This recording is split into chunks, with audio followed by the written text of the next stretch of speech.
ಕಿರೀಟಕ್ಕಾಗಿ ಶ್ರಮಿಸುವುದು. 1 ಕೊರಿಂಥ 9ನೇ ಅಧ್ಯಾಯ 24-27 ವಾಕ್ಯ.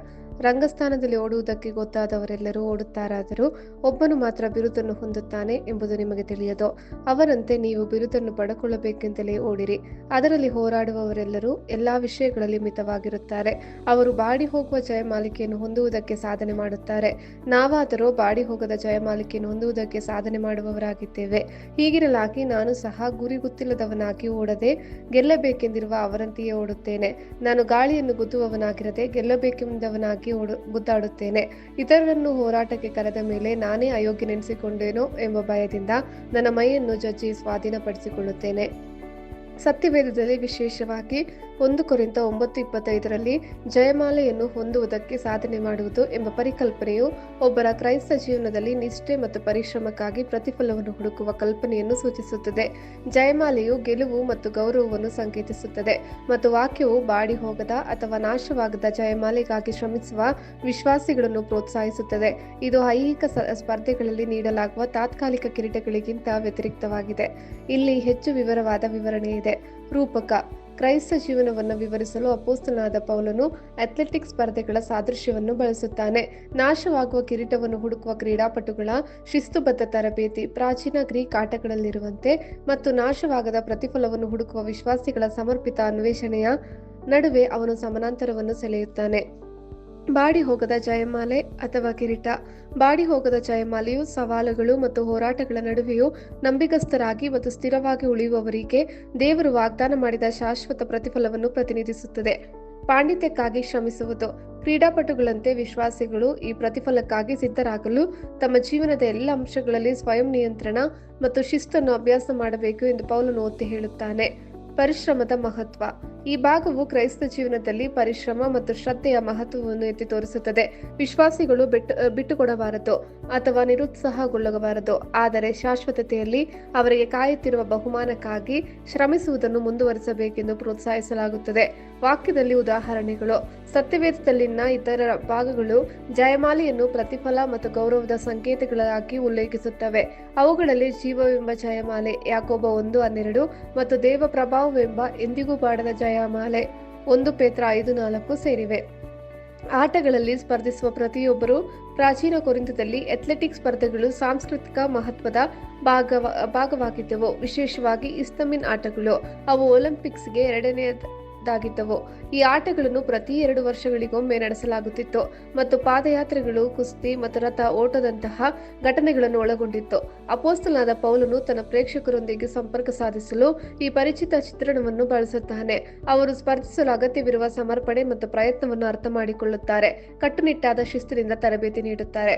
ಈ ಸ್ಪರ್ಧೆಗಳಿಗೆ ತಯಾರಿ ನಡೆಸಲು ಪ್ರಾಚೀನ ಜಗತ್ತಿನ ಕ್ರೀಡಾಪಟುಗಳು ತಿಂಗಳುಗಳು ಮತ್ತು ವರ್ಷಗಳವರೆಗೆ ಕಠಿಣ ತರಬೇತಿ ಕಟ್ಟುಪಾಡುಗಳನ್ನು ಪಾಲಿಸುತ್ತಿದ್ದರು. ಈ ಶಿಸ್ತಿನಲ್ಲಿ ಕಟ್ಟುನಿಟ್ಟಾದ ಆಹಾರ ಕ್ರಮಗಳು, ದೈಹಿಕ ವ್ಯಾಯಾಮಗಳು ಮತ್ತು ಮಾನಸಿಕ ಸಿದ್ಧತೆಗಳು ಸೇರಿವೆ. ಪೌಲನು ಕ್ರೀಡಾಪಟುವಿನ ಶಿಸ್ತು ಮತ್ತು ಕ್ರೈಸ್ತರ ಆತ್ಮಿಕ ಶಿಸ್ತಿನ ನಡುವೆ ಸಮಾನಾಂತರವನ್ನು ಚಿತ್ರಿಸುತ್ತಾನೆ. ನಂಬಿಕೆಯ ಪ್ರಯಾಣದಲ್ಲಿ ಸ್ವಯಂ ನಿಯಂತ್ರಣ ಮತ್ತು ಪರಿಶ್ರಮದ ಅಗತ್ಯವನ್ನು ಒತ್ತಿ ಹೇಳುತ್ತಾನೆ. ಅವರು ಅದನ್ನು ಹಾಳಾಗುವ ಕಿರೀಟಕ್ಕಾಗಿ ಮಾಡುತ್ತಾರೆ. ಇಸ್ತಾಮಿಯನ್ ಕ್ರೀಡಾಕೂಟದ ವಿಜೇತರು ಪೈನ್ ಮತ್ತು ಸೆಲರಿ ಎಲೆಗಳಿಂದ ಮಾಡಿದ ಕಿರೀಟವನ್ನು ಪಡೆದರು. ಅದು ಕಾಲಾನಂತರದಲ್ಲಿ ಒಣಗಿ ಕೊಳೆಯುತ್ತದೆ. ಈ ತಾತ್ಕಾಲಿಕ ಪ್ರತಿಫಲವು ಐಹಿಕ ಸಾಧನೆಗಳು ಮತ್ತು ಗೌರವಗಳ ಕ್ಷಣಿಕ ಸ್ವರೂಪವನ್ನು ಸಂಕೇತಿಸುತ್ತದೆ. ಪೌಲನು ಇದನ್ನು ವಿಶ್ವಾಸಿಗಳಿಗೆ ವಾಗ್ದಾನ ಮಾಡಿದ ಶಾಶ್ವತ ಪ್ರತಿಫಲಗಳೊಂದಿಗೆ ವ್ಯತಿರಿಕ್ತಗೊಳಿಸುತ್ತಾನೆ. ಲೌಕಿಕ ಅನ್ವೇಷಣೆಗಳ ಅಸ್ಥಿರ ಸ್ವರೂಪವನ್ನು ಎತ್ತಿ ತೋರಿಸುತ್ತಾನೆ. ಆದರೆ ನಾವು ಅದನ್ನು ನಾಶವಾಗದ ಕಿರೀಟಕ್ಕಾಗಿ ಮಾಡುತ್ತೇವೆ. ನಾಶವಾಗದ ಕಿರೀಟವು ಕ್ರಿಸ್ತನನ್ನು ನಿಷ್ಠೆಯಿಂದ ಅನುಸರಿಸುವ ವಿಶ್ವಾಸಿಗಳಿಗೆ ಕಾಯುತ್ತಿರುವ ಶಾಶ್ವತ ಜೀವನ ಮತ್ತು ಪ್ರತಿಫಲವನ್ನು ಪ್ರತಿನಿಧಿಸುತ್ತದೆ.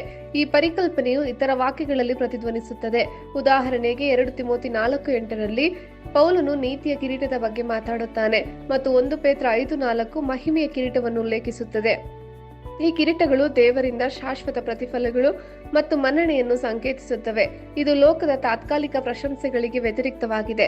ಈ ಚಿತ್ರಣವು ವಿಶ್ವಾಸಿಗಳನ್ನು ತಾತ್ಕಾಲಿಕ ಐಹಿಕ ಯಶಸ್ಸಿನ ಬದಲು ಆತ್ಮಿಕ ಗುರಿಗಳು ಮತ್ತು ಶಾಶ್ವತ ರಾಜ್ಯದ ಮೇಲೆ ಕೇಂದ್ರೀಕರಿಸಲು ಪ್ರೋತ್ಸಾಹಿಸುತ್ತದೆ. ಪ್ರಮುಖ ಬೋಧನಾ ಅಂಶಗಳು: ಅಪೊಸ್ತಲನಾದ ಪೌಲ 1 ಕೊರಿಂಥದ ಲೇಖಕ ಕೊರಿಂಥದಲ್ಲಿರುವ ಸಭೆಯನ್ನು ಉದ್ದೇಶಿಸಿ ಆತ್ಮಿಕ ಸತ್ಯಗಳನ್ನು ತಿಳಿಸಲು ಅಥ್ಲೆಟಿಕ್ ರೂಪಕಗಳನ್ನು ಬಳಸುತ್ತಾನೆ. ಕೊರಿಂಥ ಪ್ರಾಚೀನ ಗ್ರೀಸ್ನ ಪ್ರಮುಖ ನಗರವು ಪೌಲನ ರೂಪಕಕ್ಕೆ ಸಾಂಸ್ಕೃತಿಕ ಹಿನ್ನೆಲೆಯನ್ನು ಒದಗಿಸುವ ಒಲಿಂಪಿಕ್ಸ್ನಂತಹ ಅಥ್ಲೆಟಿಕ್ ಆಟಗಳಿಗೆ ಹೆಸರುವಾಸಿಯಾಗಿದೆ.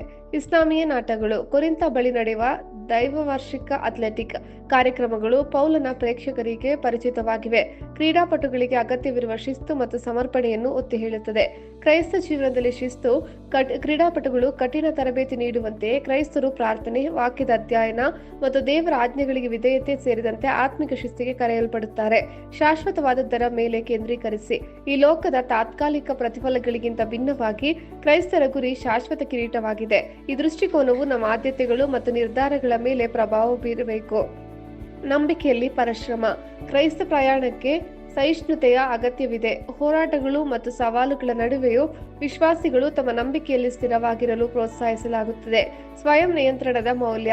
ಸ್ವಯಂ ನಿಯಂತ್ರಣವು ಆತ್ಮನ ಫಲವಾಗಿದೆ ಮತ್ತು ಆತ್ಮಿಕ ಬೆಳವಣಿಗೆ ಅತ್ಯಗತ್ಯ.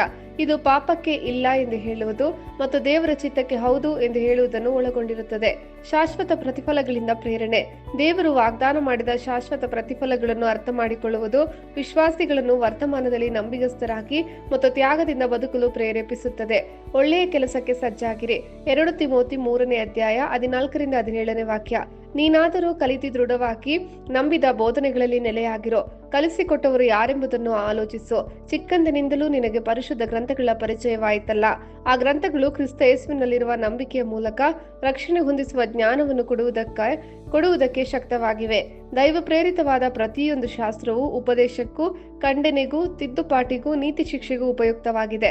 ಆದ್ದರಿಂದ ದೇವರ ಮನುಷ್ಯನು ಪ್ರವೀಣನಾಗಿ ಸಕಲ ಸತ್ಕಾರ್ಯಕ್ಕೆ ಸನ್ನದ್ಧನಾಗುವನು. ಆಮೆನ್. ಕರ್ತನ ಕೃಪೆಯನ್ನು ಎಲ್ಲರೊಂದಿಗಿರಲಿ.